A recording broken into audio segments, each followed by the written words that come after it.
Good afternoon, everyone, and welcome to the College Board Search webinar, Searching Outside the Box to Overcome Demographic Changes. We will be recording today's session and we will email you after the webinar with additional information. Thank you for joining us today. We know your time is valuable and we're going to go ahead and get started. My name is Nikki McMillan. I've been at the College Board for about six years, working in higher ed, and now most recently our Recruitment and Enrollment Solutions team. After many years of working in student affairs, specifically residence life, I left the world of higher ed for a role in training and development in the corporate world. I miss institutions, education, and helping students achieve their goals, which led me back to the College Board. Now I'm going to turn it over to Mark Barrett to introduce himself. Thanks, Nikki. I'm Mark Barrett. I've been with the College Board for almost 6 years also. Prior to the College Board, I spent about 15 years in enrollment and admissions in both the Midwest and the Northeast. Did a lot of work with search in the past, and my role recently has been really focused on helping institutions with their search strategy. So I'm happy to be with you today to share some information that I think will be helpful in your recruitment efforts. Now I'd like to hand it off to Amanda.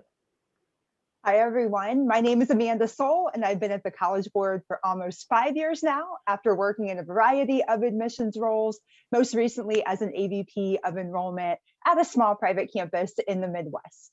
I had oversight of search strategy and communication flow on my campus, which fits really nicely with my current role at College Board on our recruitment and enrollment success management team, working to make sure all campus partners get the most out of search. We also have some wonderful institutional partners here today, so I'd like to turn things over now to Jennifer Griffin from the University of Connecticut to introduce herself. Greetings, everyone. Thanks for having me today. I'm Jen Griffin, Associate Director of Marketing and Events in our undergraduate admissions office.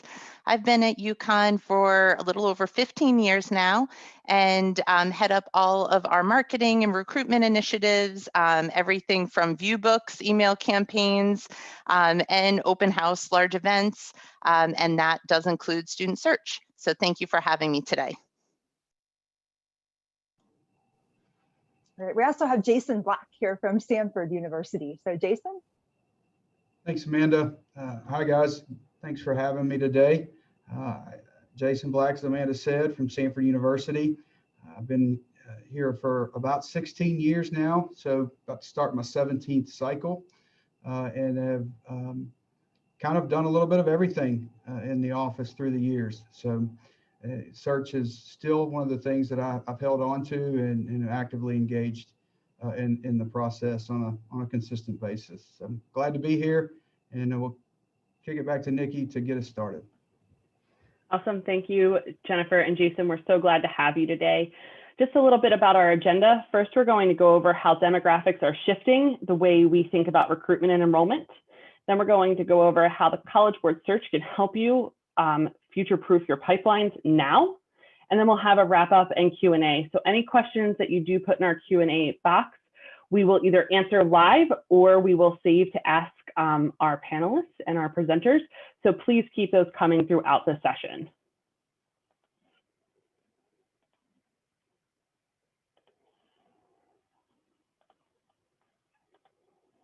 Before we dive into the demographic data and related search strategies and tactics, it's important to take a step back and remember that search is ultimately an access tool for colleges and universities to identify and connect with students who will succeed on your campus from enrollment to graduation.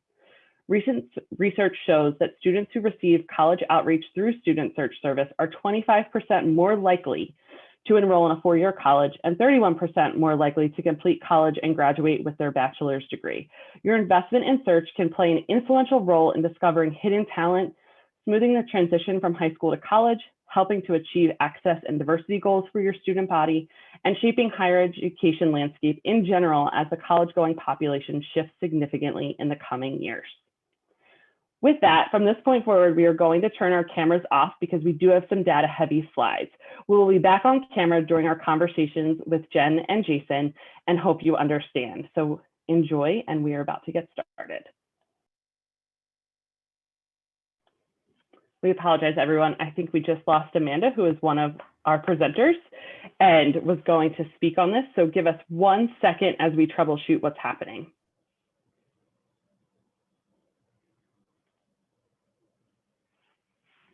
I'll be happy to try to fill in for Amanda while she gets back on. And then Nikki, if you just let me know when she's back on, I'll just let her jump back in if that's okay. That's perfect, Mark. Okay, so as we all know, the pandemic has dominated and continues to dominate every aspect of higher education today. Its effects will have long-lasting and even some permanent impacts moving forward, and has likely compounded the demographic shift, the demographic cliff narrative that has been kept your admission and enrollment leaders up at night for many years. In the past year, there have been some important updates to demographic data from both WICHE, which is the Western Interstate Commission for Higher Education, as we'll refer to them, as well as from Dr. Nathan Graw, professor of economics at Carleton College and a labor economist whose book, Demographics and the Demand for Higher Education, examined how demographic shifts are likely to affect demand for colleges and universities. WICHE published their 10th edition of Knocking at the College Door, which is projections of high school graduates. They did that in December of 2020, and Graw released a follow-up project called the Agile College to draw on interviews with higher education leaders to provide examples of how proactive institutions are grappling with demographic change early in 2021.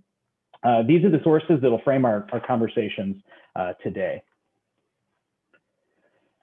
So we want to start today with some good news. In the 10th edition of Knocking at the College Door, released in 2020, as I mentioned, WICHE found that updated headcount projections show an increase in the number of graduates of about 10% over previous projections in the 9th edition, published in 2016. WICHE attributes much of this increase to improvements in public school graduation rates in recent years, particularly for students of color.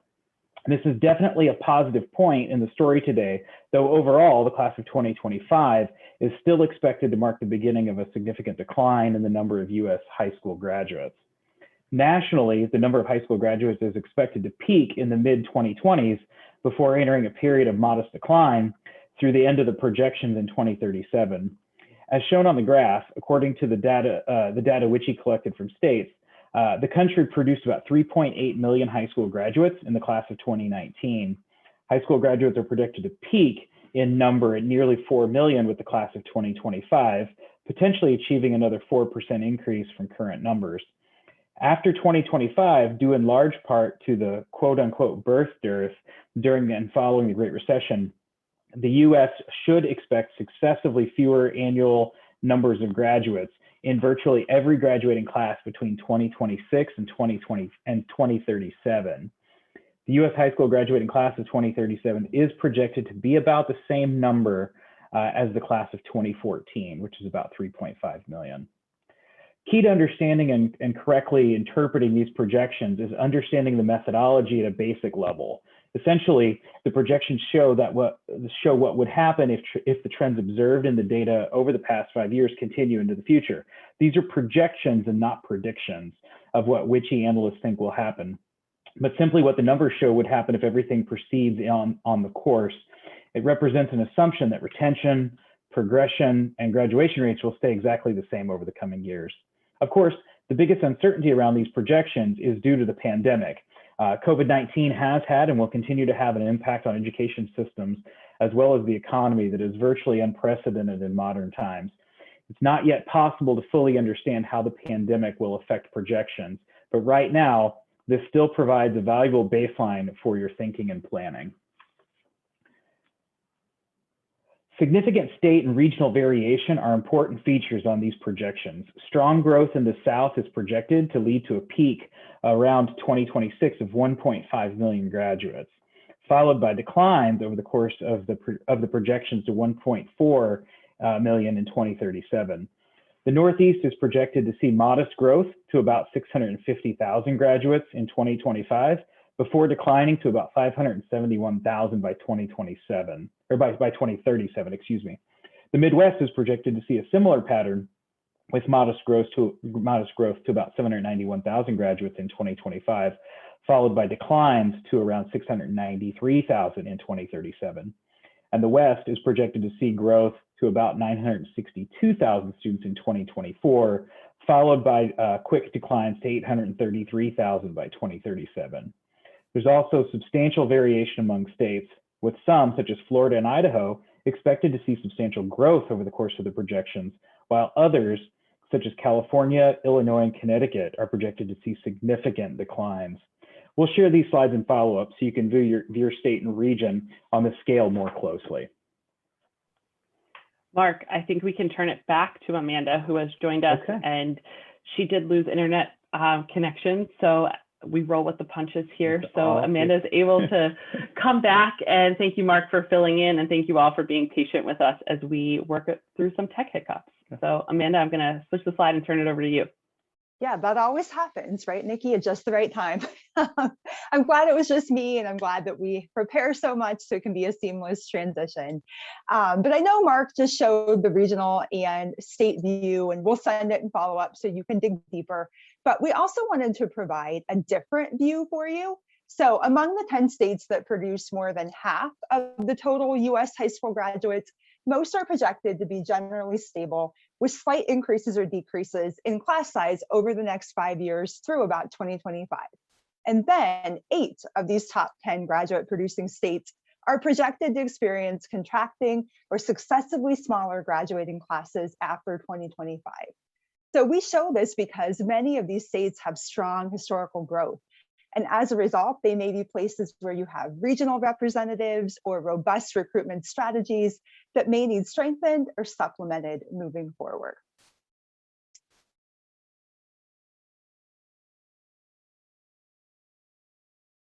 So finally, for several editions now, WICHE has projected increasing diversification of high school graduating classes. The projections presented here continue this trend with an ever-increasing proportion of students of color. This increase is primarily driven by an increase in the number of Hispanic and multiracial graduates. This increasing diversification only adds more weight to the imperative for post-secondary education to better support students who have been traditionally underserved or underrepresented and address systemic inequities. So to summarize, if you discount COVID-19, the conclusions and key takeaways from these projections are relatively straightforward.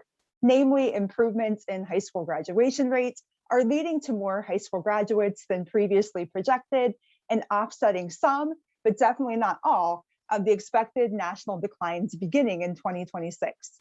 High school graduating classes will continue to become more diverse, led by growing proportions of Hispanic and multiracial students in particular. But clearly, discounting COVID-19 is impossible, and the pandemic adds a layer of complexity and uncertainty to these projections. WICHE provides these data for planning investments in programming and US education, but acknowledges that, as always, planners and policymakers inevitably need more information for using the data, given the expected limitations to their precision. This is never more true than right now. So I'm going to turn things over to Mark again to talk a bit more about student college-going mobility behaviors and Dr. Graz's findings. Thanks, Amanda. Always important context to understand is what's happening in states around the country and to know about student migration patterns. I'm going to quickly try to orient you to this data. So we've listed the top 10 states ranked by how many students are leaving the state. You'll also see what percentage of students this number represents and how many students entered the state from outside. For example, in 2008, New Jersey is the #1 state for students leaving for college. 59% of New Jersey students left. It's nearly 31,000 students, and only 4,100 entered the state for college. So we're going to look at a 10-year span from 2008 to 2018. You'll notice, as our slide transitions here, that the top 10 states stay mostly the same, with the exception of Florida, which makes its way into the top 10, and Ohio drops out. There's a few key takeaways here. Number one, the biggest story is California, which supplants New Jersey as the #1 state in exporting students. It jumped from #4 to #1, from 21,000 students to now almost 36,000 students leaving the state. New Jersey has a long reputation for exporting students, but between 2008 and 2018, they've done a little bit better job in both keeping students and importing students. Now contrast New Jersey with the changing student behavior in California and Illinois. California is +6 points and Illinois is +10 points in percentage of students leaving the state. That's why many of you have regional representatives in these places. Many of you also have regionals in Texas, but maybe you've had this nagging feeling that it isn't working. While the number of students leaving Texas is growing, there isn't a matching change in the percentage splits like we see in places like California or Illinois. And finally, Florida exported more students, but also grew in the number of in-state students as well as imported more. So why does all this matter? Because you want to be putting your efforts into the right places, and not all states are the same in terms of students entering the state or leaving the state. So we're going to share a few high-level takeaways from the recent work of Nathan Graw, which I'm sure, as I mentioned earlier, most of you are familiar with. Dr. Graw has added additional nuance to the demographics conversation by looking beyond head counts and focusing on future demand for higher education, and also considerations of the COVID-19 implications. In Graw's sequel, The Agile College, the new book starts out much like the previous one, but with an updated set of even more detailed projections that peer further into the future than was previously possible. He goes all the way into the mid-2030s, as you've heard. Although it might be disappointing to those worried about shrinking student cohorts, threatening higher education's business model, many of the main takeaways don't change. As we saw in the WICHE data, recent years of falling birth rates are driving down the number of teenagers expected to graduate from high school and enroll in college. A short recovery of the number of college-bound students expected in 2031 and 2032 doesn't change an overall downward trend between the middle of the 2020s and the middle of the 2030s.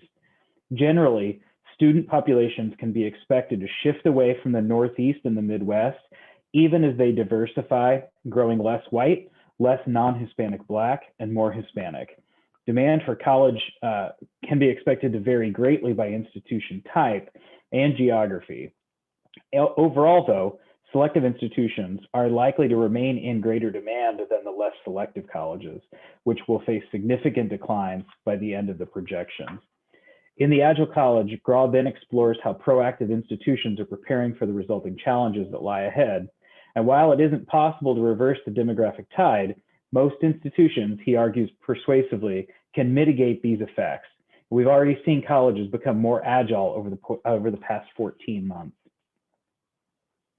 Based on Graw's data, we should expect a national decline of approximately 10% of the enrollment pool for two-year and regional four-year colleges. These losses are amplified in the Midwest and the Northeast, and because fertility since the Great Recession has fallen short of the replacement rate throughout the country, even the South and the West can anticipate a reversal of rising enrollments in the mid-2020s. The recent Knocking at the College Board report that we referenced by WICHE echoes the persistent and widespread challenges posed by demographic change, particularly in the Midwest and Northeast. So we can also begin to take stock of how colleges are going to be responding to these challenges. On a bright spot, the rising number of parents with college degrees suggests increasing interest in four-year colleges in general, and selective ones in particular, a trend that offsets the downdraft of the fertility decline, but intensifies the weakness in demand for less selective colleges. Of course, we're looking at this data by region, but the story is much more nuanced on a state-to-state basis. Perhaps your campus is located in the South, where things are looking better compared to other regions, but some states in the South will suffer declines while others grow. And if your campus isn't selective, will you be able to grow even in a state or region that might have a growing population? These are all things to know and prepare for, and our guest speakers are going to share some strategies that they're taking in preparation for these challenges. And just a real quick quote from Nathan Graw, which relates to the demographic changes, but also the pandemic and the changes that it forced. Graw says that as students reimagine education, institutions will have an opportunity to have new conversation with students who might not have been in their market in the past. With that, I'm going to hand it back to Amanda. Thank you, Mark. I am here this time. So we know this information gives you a lot to think about and to digest. So today we want to focus on a few key takeaways that you can consider for search now that may help you to future-proof some of these coming changes. So to start, we want to provide a quick update on the current search pool. So yes, obviously the pandemic has affected test taking, yet we are seeing strength in spring administrations. As it relates directly to search, the 2022 cohort, the current juniors, are growing at a rapid pace despite the challenges of the fall and winter administrations.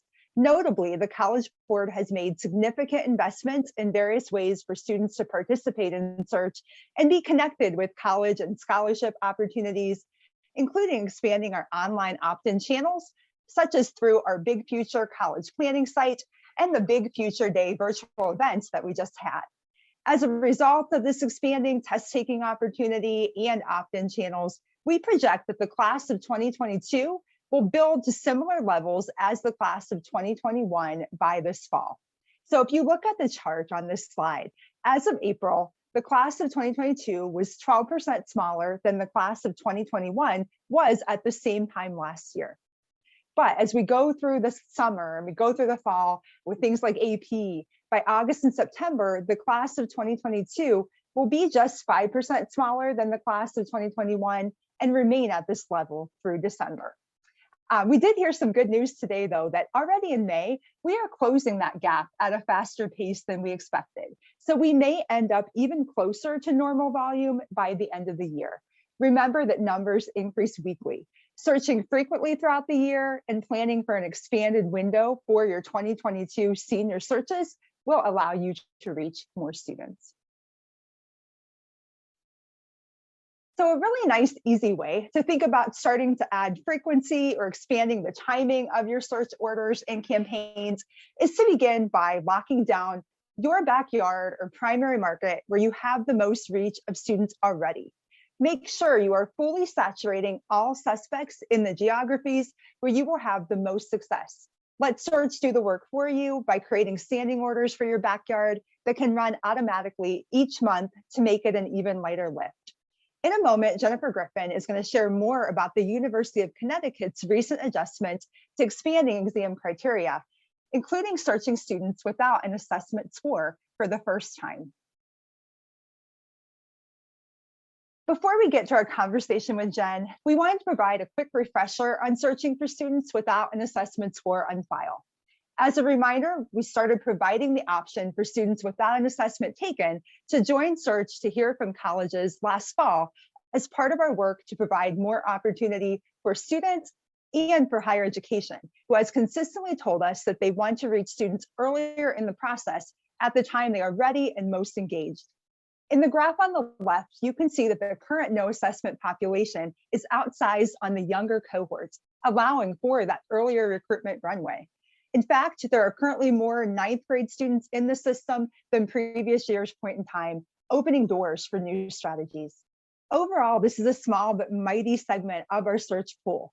In the graph on the right, you see that as of May 10th this week, no assessment names make up a total of 13% of the entire search pool. The trend line shows the data shifts as it ebbs and flows, as students who enter without an assessment may have their records appended after taking the SAT, PSAT, or AP. Data loads and weekly indexing shifts the share of students without an assessment on a regular basis. Right now, there are well over 700,000 no assessment students in search. They represent a potentially untapped pool in your markets, as so far, no assessment names are being licensed at a lower rate than students with assessment scores by current search users. This makes sense, as many institutions may copy orders year to year, so may be missing this brand new group of students. Consider building brand new orders with fresh eyes or creating supplemental strategies to broaden your reach. No assessment students can be identified in search as well as in your output files, so you can do special messaging such as college planning tips for the younger cohorts. The current students in search without an assessment score are representative of the search pool with a similar demographic profile and provide opportunity to strengthen your diversity reach as well as your international markets. Note that 40% of all international students in search have no assessment on file. There are also some states like California and Texas heavily represented. A majority have a self-reported GPA for academic context.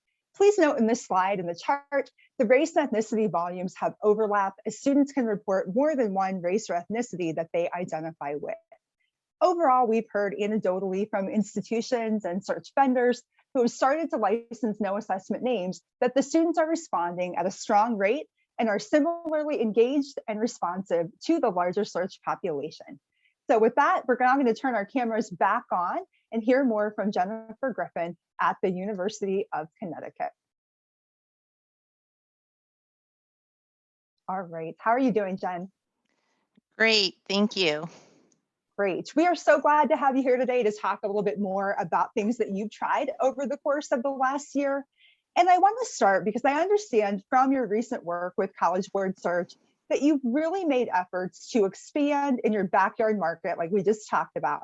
So can you talk with us a bit about that and what were some of the key motivators? Absolutely. So for those of you who are unaware, the University of Connecticut is actually a 5-campus system. So we have our main campus in Storrs, and then we have 4 regional campuses across the state.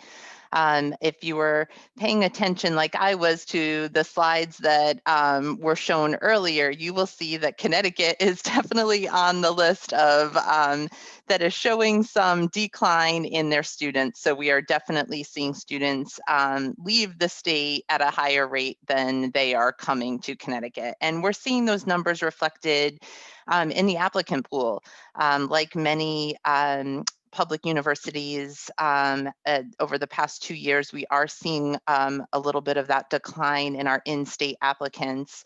And, even in COVID, where we thought there might be the want to stay local, we saw those in our first choice regional campus applicants, but not so much in the main campus of Storrs. So changing our marketing strategy, we were able to create some more unified messaging on behalf of the University of Connecticut as opposed to targeting specific campuses. And it made sense for us to, just like you said, lock down our backyard. So we went forward and are now purchasing all names that are available to us from Connecticut, and that includes those non-assessment names that you were talking about. That's great to hear. I know the whole Northeast is a little nervous about the demographic shift. So Right. Blanketing anyone you can is a really, really good idea. Exactly. Something else that we talked about in preparation was kind of the tiered approach that you take to your campaign messaging. How do you finesse messaging by student criteria and some of the different things that you've tried? Yeah, absolutely. So a couple years back, and maybe this doesn't feel so fresh, but it makes a lot of sense to us. We treat our suspects just like we would our inquiries. So students that names that come through to us that we license through College Board, we continue to market to those students throughout the entire cycle. We don't give up on them. So gone are the times where they got a few emails sent to them and, we tried to convince them to complete that request for information form. And then we just then eventually stopped communicating with those students. We don't stop communicating with those students at any point in the cycle. Truly, the only real difference in strategy with communications is that our prospects who have indicated an interest in learning more about UConn receive printed materials or materials that may have a cost involved. But for us, those emails continue for those suspects. That's such a great point to consider, because I know when I was on a campus, we would often think that students that weren't responding weren't interested, when really often they thought that we had their information and that we Right. were all talking. So I think Exactly. that's a really great point. We don't want to make that assumption. And there's really no reason to make it. We have that lovely unsubscribe button at the bottom of all Yep. those emails, and they are happy to tell us if they no longer want to be part of that communication stream. Absolutely, absolutely. And finally, I think kind of to wrap up today is, how are demographics and COVID changing your thinking about search moving forward? I mean, I know you've tried the no assessment names, you talked a bit about that, maybe some other things that you're thinking about doing this summer or next fall? Yeah, absolutely. So, again, it's not new for you all have had the ability to kind of set it and forget it for a long time. But, we were actually finally able to make that work from a budgetary standpoint and get all of those ducks in a row, so to speak, so we can set up those reoccurring orders get everything feeding right into Slate without problem.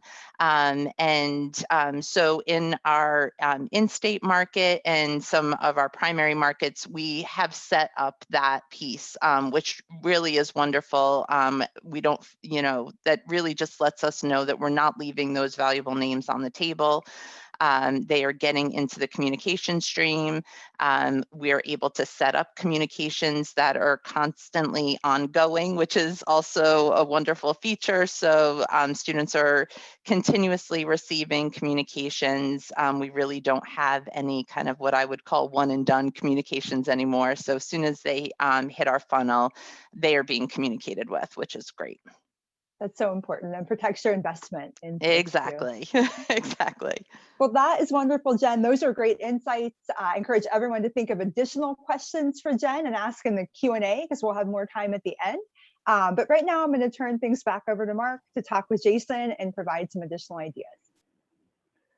Sure. Thank you, Amanda. So no matter what cohort you're talking about, there are some important market concepts to think about. So as you just heard from Jennifer, UConn's very diligently talking to every student in Connecticut. So as you think about your markets, be sure you have that primary market locked down. Search in your primary market monthly and comprehensively. Because if you're in one of those areas that has a declining population, you really can't afford to miss local students. These students will be more important than ever, and it takes less effort to saturate that primary market than it does to open a new market. But you're likely going to need to do both. So knowing your highest value segments and finding developing markets is going to be critical. The segment analysis tool, which we're going to talk a little bit more here about in just a moment, from the College Board, helps you understand your most successful segments and find new areas. You're going to hear Jason talk about this. Of course, by now, you've also likely heard that on September 1st, the Interest in My College feature is going to go live for all campuses. IMC, in case you're not familiar, helps you find students who are further along in the process because they've already indicated an interest in your campus. These IMC students, as we call them, they're going to be high performers, and you'll have access to them at the same rate as a traditional search name starting September 1st. So a really quick high-level overview before we get into a conversation with Jason. Some of you may be familiar with segment analysis service already, but if you're not, the overarching concept here is that birds of a feather flock together. College Board, through segment analysis, has identified similar high schools and neighborhoods across the country. We've created 29 different high school clusters and 33 neighborhood clusters. Each has unique characteristics that can be summarized and compared. So let's take a quick look at an example of a cluster, and you can see what kind of information you get access to. So on your screen now, you can see what Neighborhood 76 looks like. It's described as vocationally diverse, middle-class homeowners with some college experience. Now, there's a lot of information here, but a couple of things that you do get access to, for example, that may be of interest is a student's likelihood to apply out of state, or depending on your institution type, a student's interest in private colleges. So this is our segue into our conversation with Jason. So I'll invite Jason to turn his camera on, and I'll do the same. And let's jump right in, Jason. So you guys are a segment analysis user. Can you talk a little bit about how the cluster data and segment analysis helps you build awareness for Sanford and new markets? Sure. Thanks, Mark. It's a big question. It would take all 5 of my minutes to go into depth with it.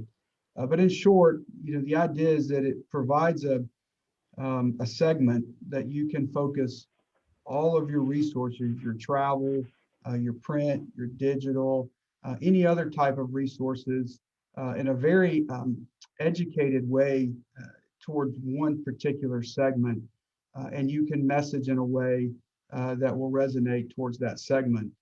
It also provides an opportunity for you to find those places throughout the country without using thousands and thousands of individual zip codes.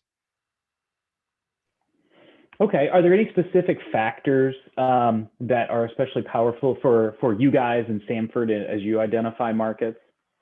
Yeah, good question. There's many factors, and you'll find usually there's 4 or 5, depending on your institution, that are very, very helpful for us. Looking at clusters where students are applying out of state, where they're telling you they're they're willing to travel, being to understand what states that would consist of. And then I think the second thing is just understanding more about the segment that you're looking for, the type of student that you're looking to recruit in a new market, and understanding what volume of those students live in a certain geographic location is also very important. You don't want to try to grow enrollment from a small segment of the population, even if those students might fit with what your current students look like at your institution. That's great.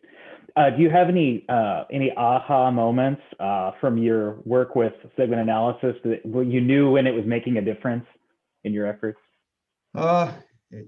Yeah. So, several throughout the years, we've used it for quite some time now. I would specifically say towards COVID and this year, as we gathered a lot of survey data, as some other tools gave us some information about what students needed to hear, what they say they wanted to hear, understanding where to deliver those messages in a way that it would resonate with the type of students that you're recruiting was very powerful. And it was one of those things that we had used segment analysis to segment in the past, but not the level we did through COVID, and not as direct as we did with our messaging through that experience. That's great. And you guys are also using Interest in My College, correct? That's right. Can you talk a little bit about how IMC is playing a role in your current strategies? Yeah, so there's other programs out there that you get kind of similar names where these kids are opting in specifically to your institution, and it's a very valuable lead, and we have taken advantage of using IMC for the last several years by really creating a completely different comm flow for them. They are inquiries in our pool. They have said they're interested in our institution, and we treat them in a way that we would treat a lot of the names that we would license from College Board based on the things that we know move the needle for those names and for the specific filters that we use. So demographics and things of that nature have been very helpful as we've recruited students that come to us with their hand raised, so to speak. Okay, great. I just have one final question for you, Jason. Are there any other changes in your search plans that you guys have been considering or that you're planning this year based on the demographic shifts or COVID-19's impact? Yeah, Mark, there's a lot of changes.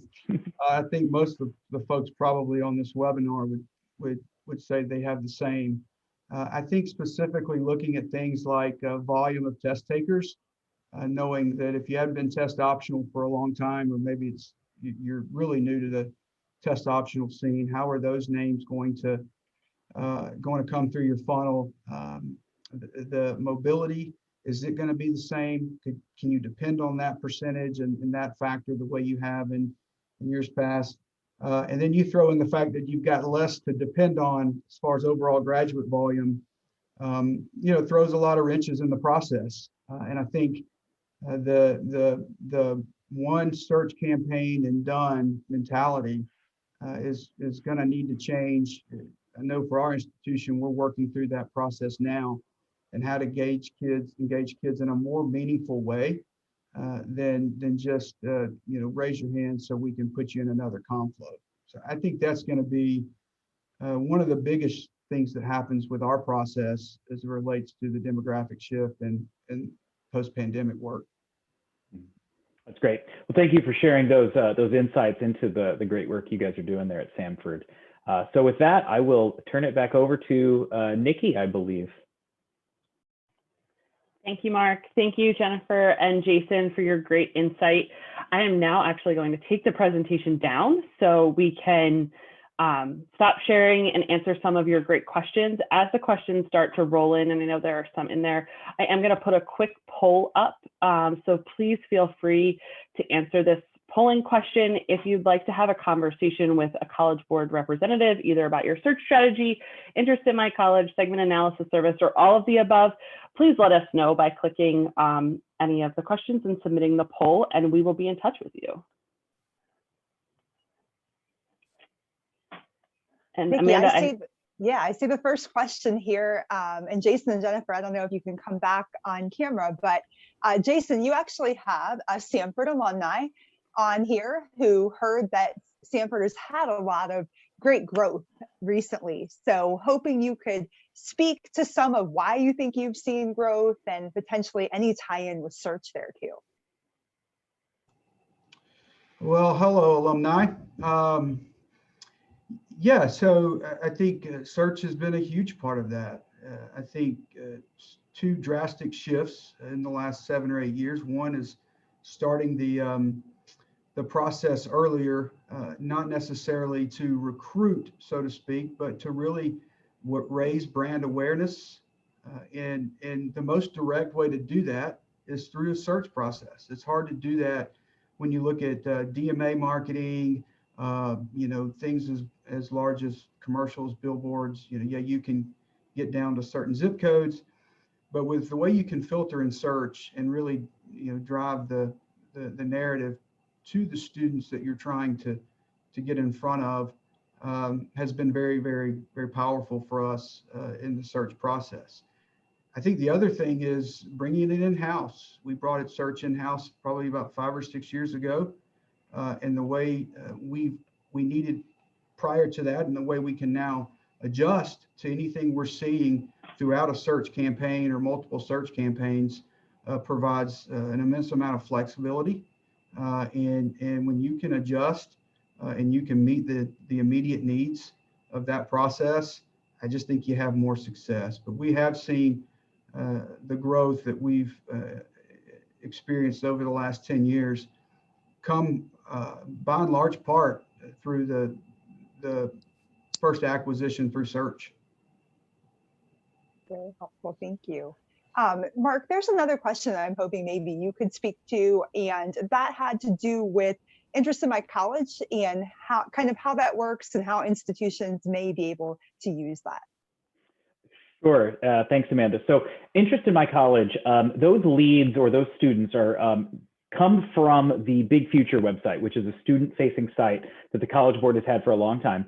On Big Future, students can build a college list. So they can find an institution's profile. They can read information about that institution. If they like what they see, they click a button on there to put that college on their college list.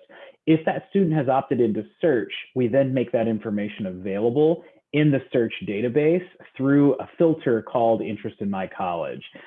So then colleges can directly find those students who have kind of raised their hand, so to speak, for their institution. So as I mentioned pretty quickly earlier, on September 1st, Interest in My College is going to be part of the search process. There will be no separate subscription for it as there has been in the past. We are still doing prorated subscriptions to IMC for the rest of this month. So if you're interested in learning first how many students you have that have raised their hand for you, we'd be happy to tell you that, as well as let you know what the prorated pricing is. With a prorated contract, you can get in and start talking to those students right away. Thanks, Mark. I'm going to hand it to Nikki to wrap us up in just a second, but I saw another question about IMC lead volume that came in, and I would say reach out to us after and we can actually get your institution, your specific volume, because it varies across the board for all institutions. But we are seeing an increase in the 2022 cohort participating over 2021 point in time, so that's been really positive. So Nikki, can take us home. Awesome. Thank you everyone for attending today. Just to highlight 2 questions that we didn't get to talk about, but we will be sending links to follow up. There was a question around the top 10 migration states, and does the data you share, where do the students primarily land? We can share the links to our IPADS data where that does live, and so you can read that, and that will be coming, I would say, in the next 48 to 72 hours, we can send that link.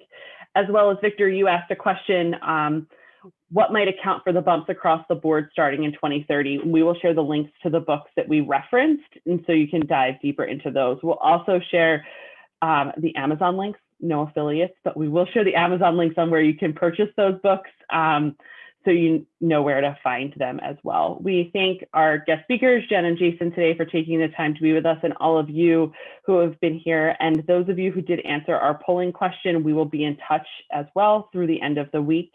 And thank you for the time. We apologize for going at just a few minutes over, and we hope you have a great day.